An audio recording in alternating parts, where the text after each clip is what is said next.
So, Amy, first of all, congratulations, you're getting your book published.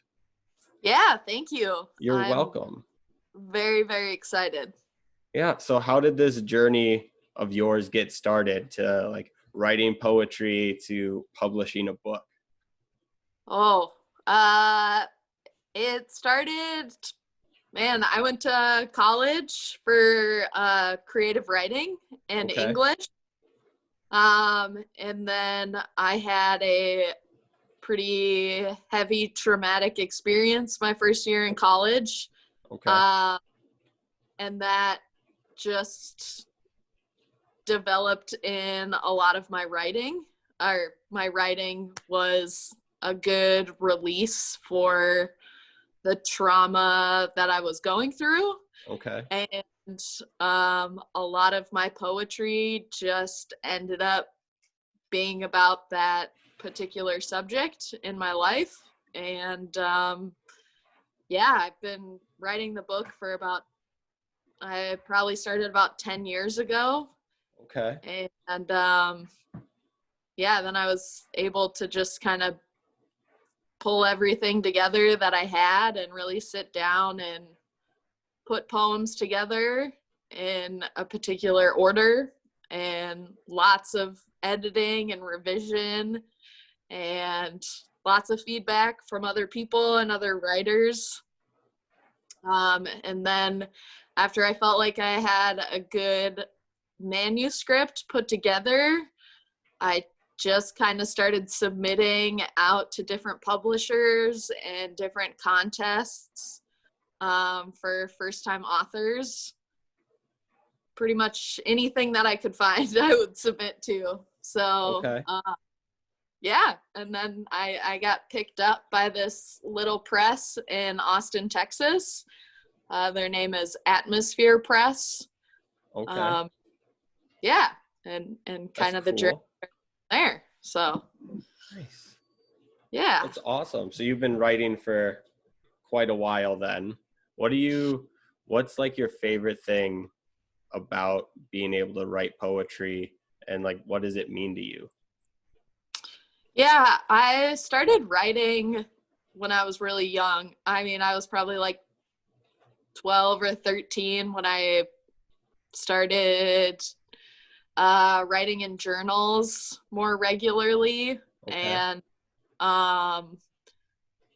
yeah, writing has always been a very good release for me emotionally about just what I'm going through at the time, or just reflection. Um, so really that's just kind of where it came from, was just writing as therapy in a way. So Okay. Well, that's yeah. awesome. Yeah. And it was kind of the only thing I was really good at in school. I'm like terrible in math and science, and writing and English classes always came very natural to me. And I always loved it when there would be an essay in a test or something like that, because I could always just at least figure it out Yeah. through I that. So completely agree. Like in high school, math and science is not my thing, but like English and history, like give me more of that. yeah. Yeah. I mean, I was okay in history. I wasn't really good at remembering the dates, but math and science are definitely not my strong suits. So It's okay. That's what you got Nick for. exactly. Yes. And then Yeah. who helped like inspire you growing up and why? Oh, um, I got a lot of inspiration from actually a lot of musicians. I Okay. love different types of music, and for a short time I wanted to be a songwriter. Okay. I grew up playing piano, and we always had music in our house, so that was something I was really interested in. um, and then over time I just kind of fell in love with different fiction authors, George Orwell, Ray Bradbury. I had a short stint where I really loved the beat poets, Jack Kerouac, Allen Ginsberg, all those guys. I kind of fell in love with that more rugged style. So, Okay. Awesome. yeah. And then who inspires you now to keep on going with writing, random projects, or just life in general? Yeah, I kind of read a variety of genres. As far as poetry goes, I am really into Rupi Kaur. She's coming out with a new book in like next week, which should be Okay. exciting. She is a New York Times best-selling author for poetry, which Okay. was really amazing to me that a poet could be a New York Times bestseller, Yeah. which was awesome. I also read a lot of local poets as well. There are a couple of really great small presses here in Minneapolis and St. Paul that publish some local poets. So like Dinez Smith, Franny Choi. I love both of them. They write fantastic poetry that really makes you consider your social status and consider other people's perspective. So yeah, those are kind of the people that I've been reading a lot of lately. Okay. There's another press in St. Paul called Button Poetry, and they do a lot of they do mostly spoken word poets. Okay. So Rudy Francisco is a fantastic poet, who also just does great spoken word, which you can watch like any of his stuff on YouTube, and he's just excellent. He'll make you feel stuff. So Yeah, I'm actually subscribed to the Button Poetry YouTube, and I've been subscribed for like years. I just didn't realize it was in Minneapolis. I yeah. think I subscribed when I still lived in Wisconsin like 5 years ago. Oh, really? Yeah, I just Yeah. found it one day on YouTube, and I was like, oh, these people are cool. And then, all right, they're in Minneapolis. They're right here. Yeah, they are fantastic at what they do, and they do a lot of really cool local poetry slams too. I mean, Okay. they're not doing them right now because of COVID, but they do them at least once a month. Okay. They throw a poetry slam, and you can bring your own stuff or just come and listen to people, and it's really fun. It's a lot of fun. So That's awesome. Have you ever performed at one of their oh no. monthly? No. No, I'm not very good at speaking in front of people, especially my own poetry, just because I know what it's about and it's Okay. really personal. So I feel like everybody else knows what I'm talking about, and it makes me really nervous. Gotcha. But maybe someday I'll have the Okay. courage to get up there and do it. That'd be So fun. That'd be fun. So yeah. what are like the top 3 lessons you've learned along the way of your journey to like publishing a book? It could be anything from like lessons you've learned about yourself or lessons you've learned like about just life in general, or like just writing, what you've learned more about like editing and writing something that means a lot to you. Sure.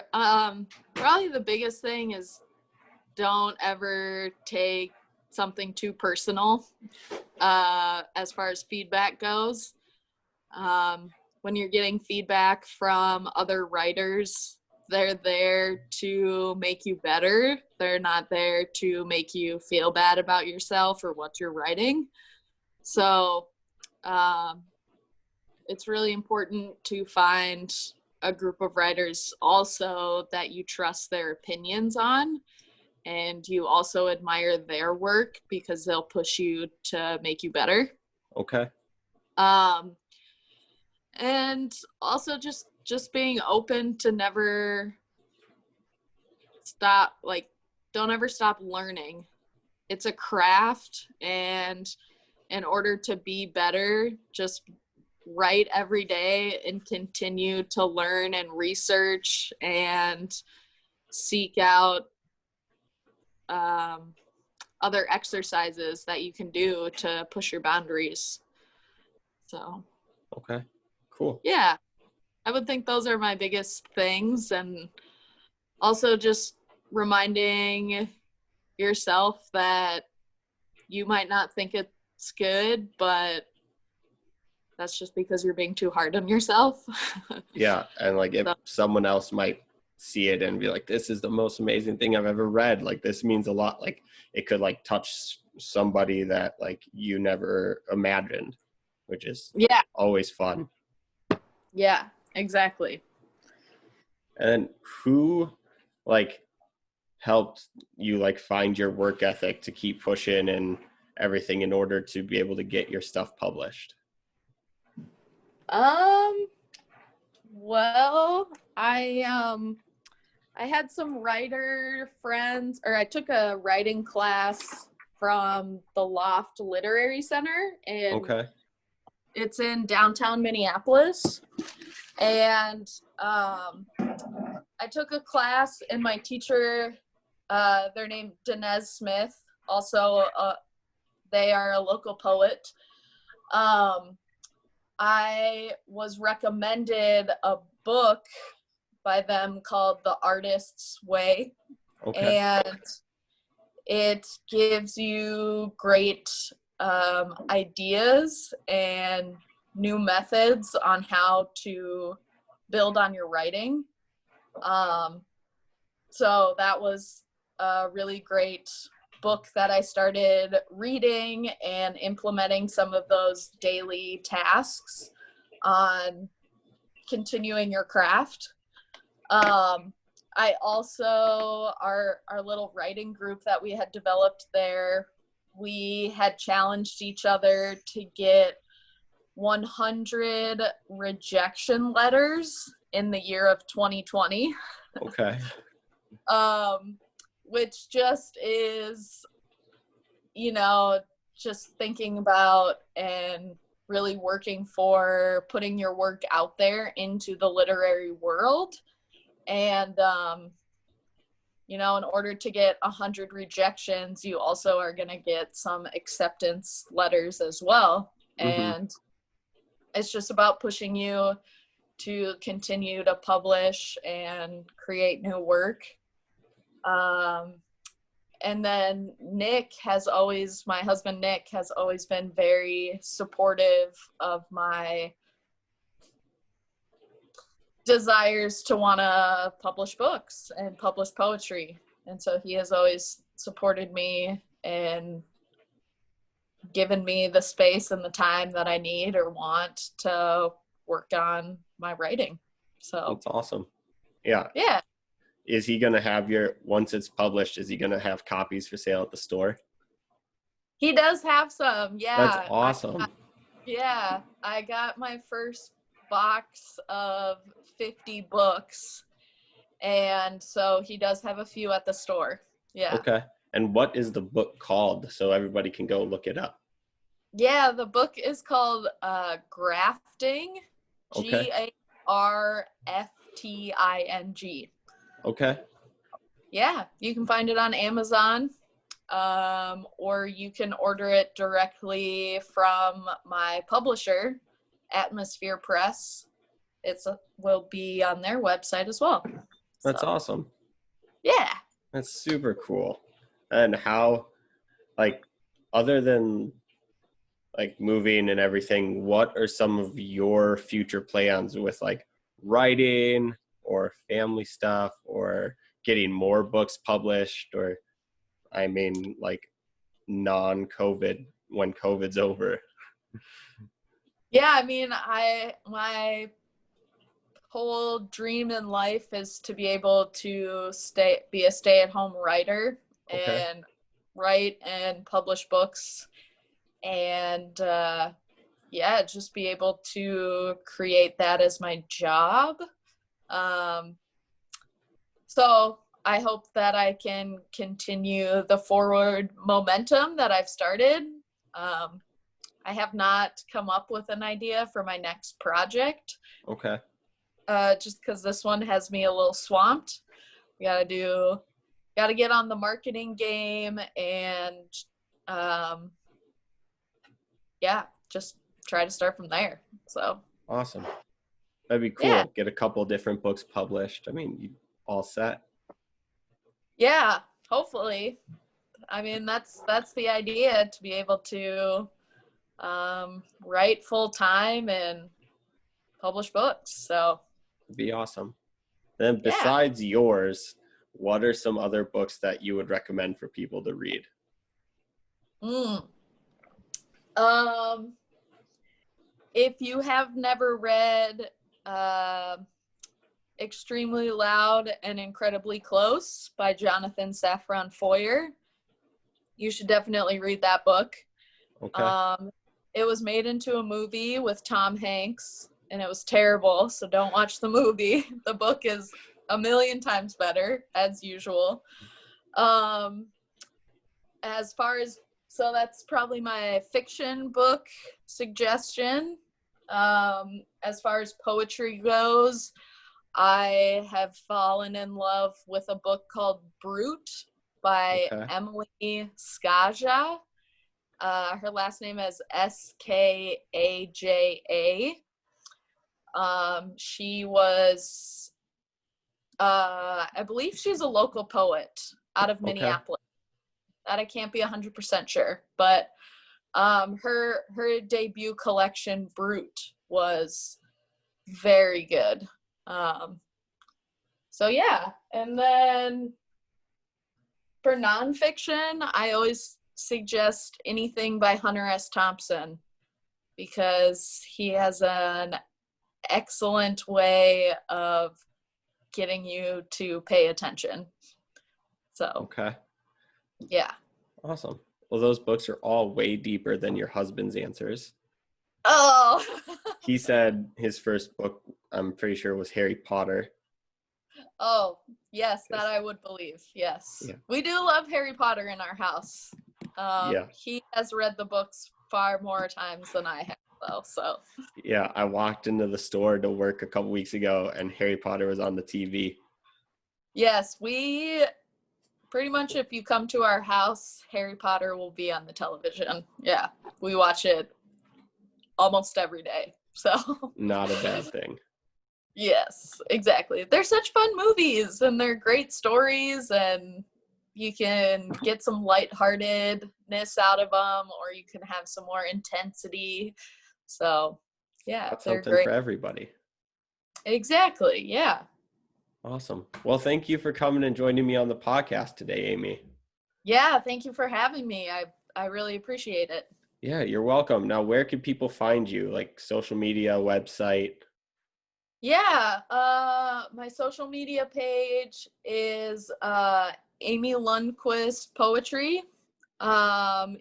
You can find me, well, Instagram is pretty much my main hub of Okay. where you can find me. I have a website. It's amylundquistpoetry.squarespace.com. Okay. So you can also get some updates on there. But yeah, Instagram is my main hub for any sort of updates and different things like that. So Cool. And then the book is on Amazon, correct? yep, you Sweet. can get it on Amazon. Yep. Awesome. Yep. I'll find the link and I'll just put it in the description for everybody to find. So Awesome. Sounds good. Thank you. awesome. Yeah, you're welcome. Thanks again. And then I'm sure we'll see each other soon. Yeah, sounds good. Thank you so much, Dan. You're welcome. You have a great night. Thanks. You too.